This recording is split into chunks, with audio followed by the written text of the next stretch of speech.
Soothing sounds, car horns, hoot of owls, 17th century music, end of play.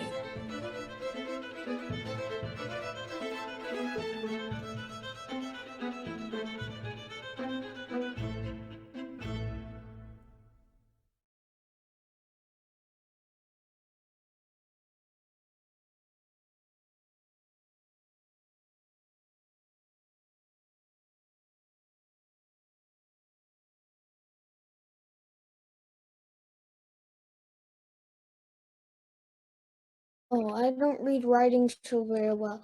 Will you read it to me first, Mother? Yes, of course.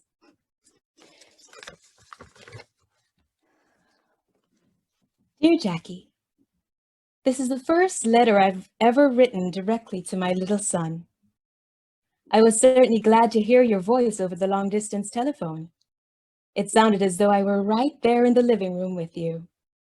You sounded as though you missed your daddy very much. I miss you too, more than anyone will ever know. It is too bad this war could not have been delayed a few more years so that I could grow up again with you and do all the things I planned to do when you were old enough to go to school. When you're a little bigger, you will know why your daddy is not home so much anymore. You know, we have a big country, and we have ideals as to how people should live and enjoy the riches of it, and how each person is born with equal rights to life, freedom, and the pursuit of happiness. Unfortunately, there are some countries in the world where they don't have these ideals, where a boy cannot grow up to be what he wants to be, with no limits on his opportunities to be a great man. Fighting for the defense of our country, ideals, home, and honor is an honor and a duty which your daddy has to do before he can come home to settle with you and mother. Don't ever be a quitter, either in sports or in your business or profession when you grow up. Stay close to mother and obey her in everything, no matter how much you may at times disagree. She will never let you down or lead you away from the right and honorable things of life. If I don't get back, you'll have to be mother's protector, because you'll be the only one she has.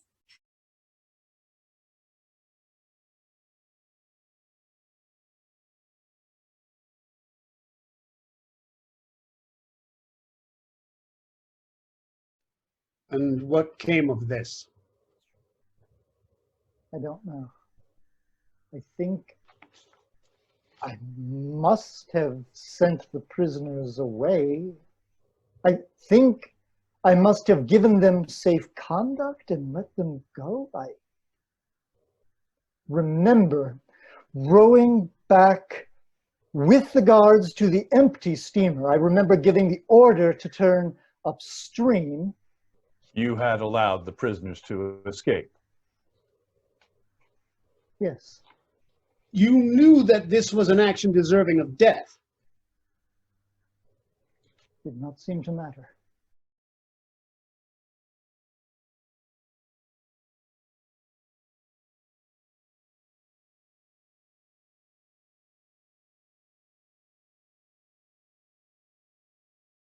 Muffled shots, and then they'd load the truck and drive away. I hear there is a truck idling outside. I hear it. What is this place? You there, the guard there. Why have we all been ushered into one basement room with no fire, no furniture, no privacy? Is this a courtroom or an execution chamber? We are guilty of no crime. We are merely fellow travelers, leaving Moscow and all we possess behind us in the hope of finding a refuge in some foreign country. Now we are taken from the train without warrant or warning, ignorant of the accusation against us. By whose command are we held? They have orders not to speak. There's blood on the wall behind us.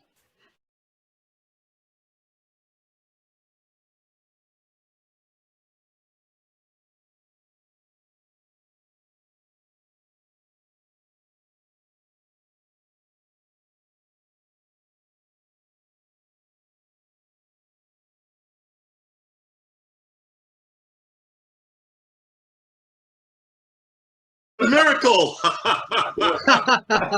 Gentlemen, gentlemen, not all together, please. You drown each other with wit, and we poor women are left wondering what was said. Forgive us, Madame la Duchesse, but for once you were not supposed to hear. Not to hear. And why? To spare your cheeks, Madame, lest those who blush easily should never blush again without art, and lest those who blush by techniques, as say, by holding the breath or pressure on the jugular, should do themselves a mischief. But I've heard nothing really scandalous for years. I'm quite out of practice with my blushing. Ah, but women are to be equal with men in that new day, are they not, Virginio? Equal or above them. Not equal in wickedness, surely. Oh, well, Above them in wickedness. Above them as indeed they are now. All the encyclopedists say so. Women have a natural genius for wickedness, whereas men are naturally moral, even docile, clinging to the Decalogue as a drowning man clings to his chicken coop.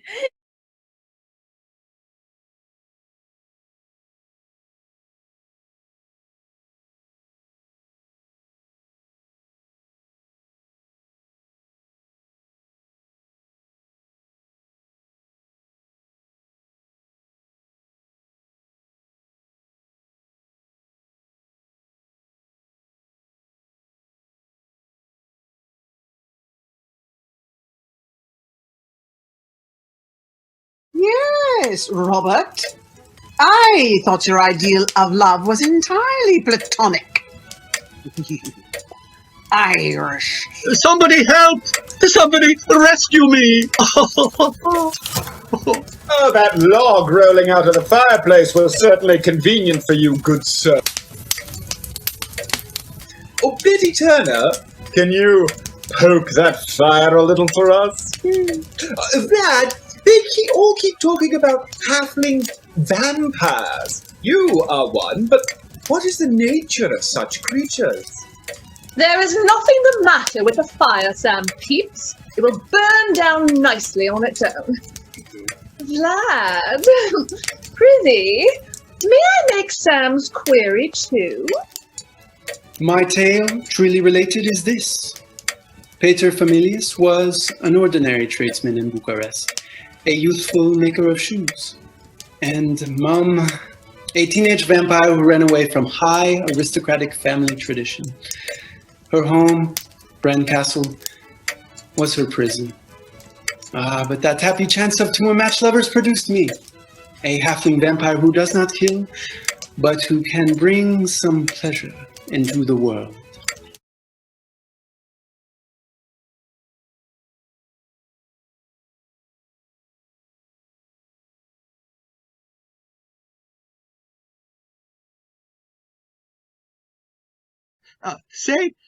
Say it is thus with what you show me. Am I that man who lay upon the bed? The finger pointed from the grave to him and back again. No, spirit, oh, no, spirit, hear me. I am not the man I was. I will not be the man I must have been before this intercourse. Why show me this if I am past all hope? For the first time, the hand appeared to shake. Good spirit, your nature intercedes for me and pities me. I will honor Christmas in my heart and try to keep it all the year. I will live in the past, the present, and the future. The spirits of all three shall strive within me. I will not shut out the lessons that they teach. Oh, tell me I may sponge away the writing on this stone.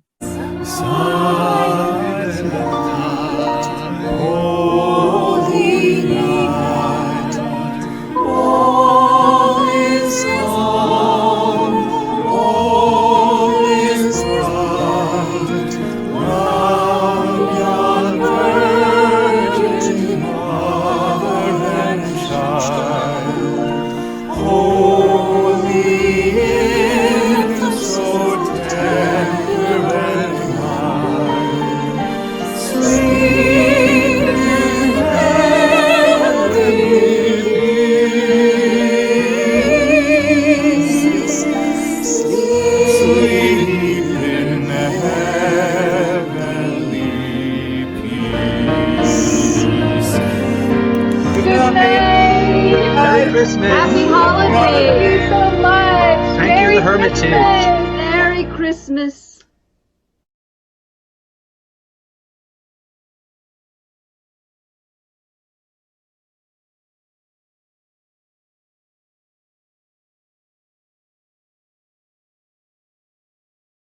Grandiose experience.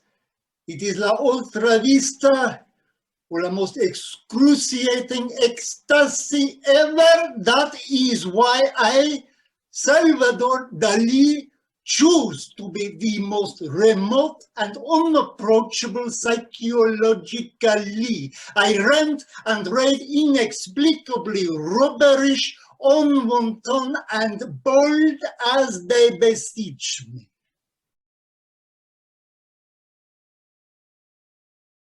We find skulls and rotting ooze in your paintings, hidden all the time. See, they are the most delirious or imagery ever conceivably possible. But, oh my dear, you are indeed a sweet French fleur. Won't you turn around for Monsieur Dali so I may witness your admirable backside? Oh, well, okay, Monsieur Dali.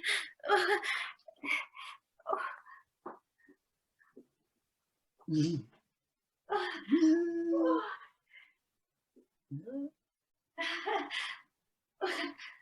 Well, I wonder, can you contact my dead brother for me? You see, I lost him several years ago, and I believe you have mystical powers to contact the dead. Is that not so? Savior, save me! Savior, save me from Dali! Mr. Dali, your paintings are extraordinary. Sí, extra extraordinary. Y me llamo es Salvador Dalí. Dalí. L'accent is on Dalí. And my English is muy perfecto. Mr. Dali? Oh, we didn't expect to see you here. So, you take drugs, right? Like maybe LSD? Do you take weird crap like that, man? Is that how you do it? No, Dalí does not take LSD. Dalí es la droga.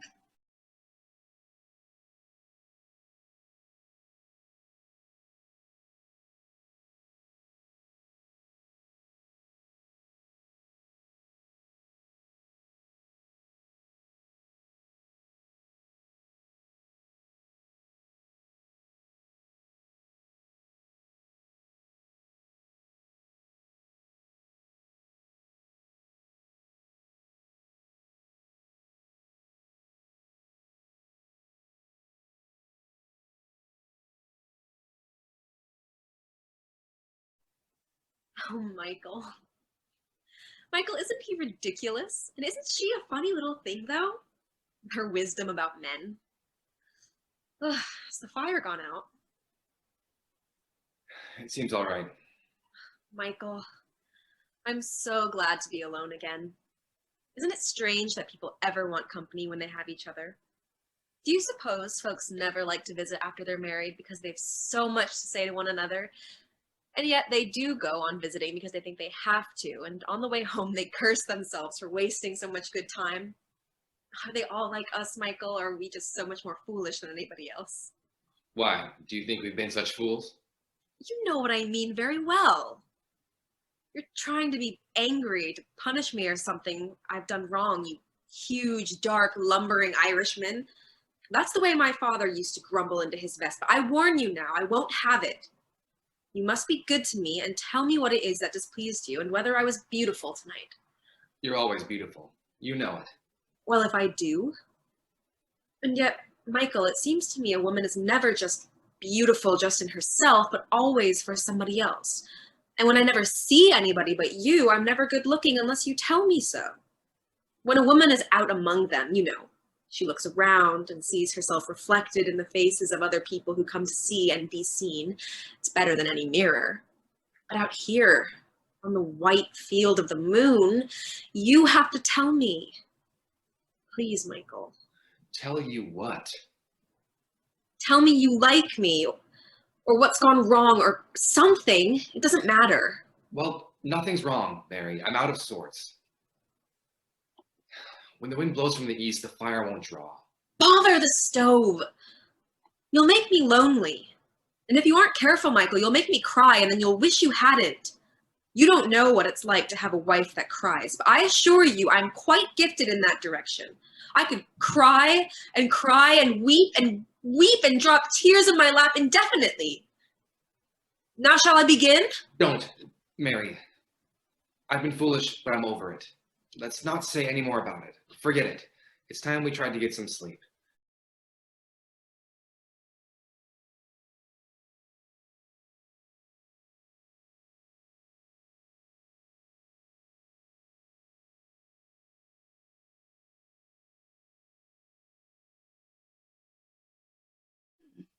Now, before we begin our literary subjects, allow me to remind you of the rule established at our last meeting, that everyone is to speak his real sentiments and no flattery is to taint our discussions.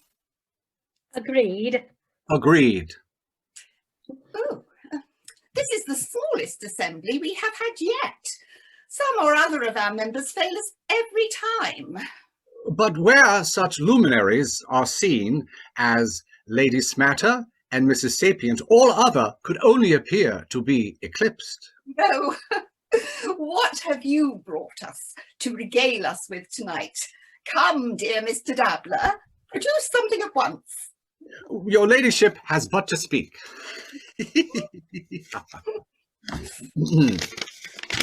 On a certain party of beaux esprit. Yes. Learning here doth pitch her tent, science here her seeds doth scatter. Learning in form of sapient, science in guise of heavenly smatter. Oh, charming. Beautiful lines indeed. Elegant and poignant to a degree.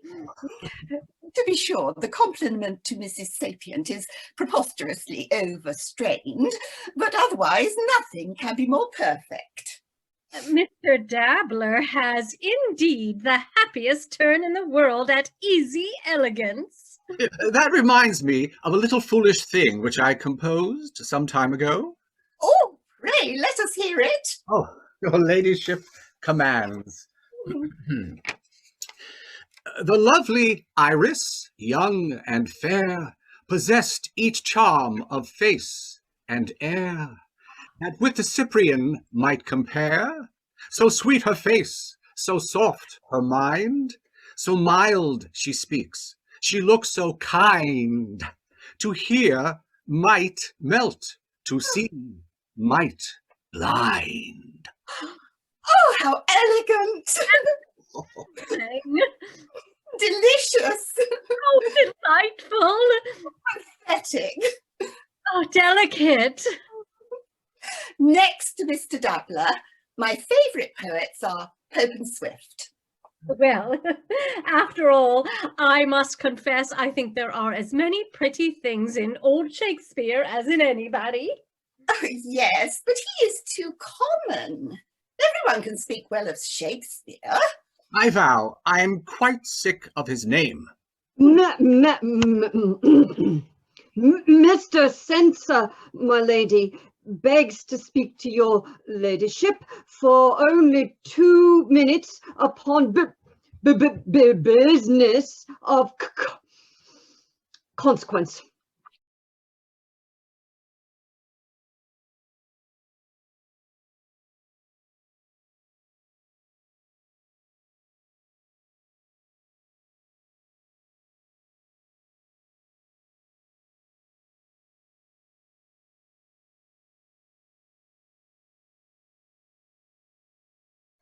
Friday, June 6, 1952. A letter to Frank and Mary Gossett from Corporal Edward Hines in Korea. Hi, Frank and Mary. How is everything with you two? fine, I hope. I am very sorry that I have not been writing you. I don't feel like writing too much. I am in a depressed mood. I think I have changed for the worst. Well, it won't be long now. Next month sometime, about the end of next month. Looks like things are gonna break pretty soon. I hope I am out of Korea before anything happens.